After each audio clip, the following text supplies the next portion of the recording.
Предходно симулацијскиот центар беше сместен на клиниката за гинекологија, а денеска тој се простира на 260 нови квадратни метри, каде што ќе можат сите студенти па и специјализанти да се обучуваат со симулација за да можат да полесно во вистински животни ситуации да спасат животи. До сега направени се над 2000 обуки на над 1000 здравствени работници.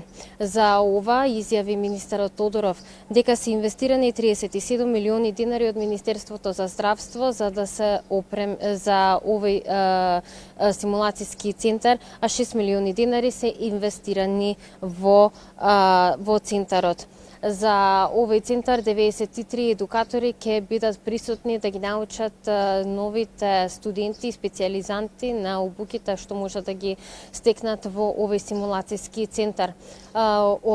Едукаторите, нивните обуки ги имаат направено во Турција, а дел од нив се и од странство што можат да споделат и искуство и знаење како симулацијски центар изгледа во странство. Подетално да погледнеме од изјавата на министерот за здравство Никола Тодоров.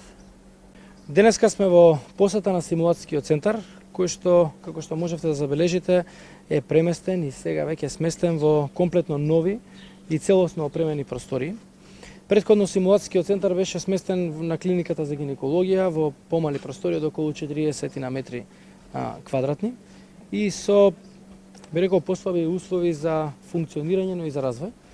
Во новите простори од околу 260 метри квадратни центарот ги овозможува сите оние услови кои што ги имаат сите вакви симулацијски центри во најнапредните центри за едукација или медицински факултети во Европа и во Соединените Американски држави.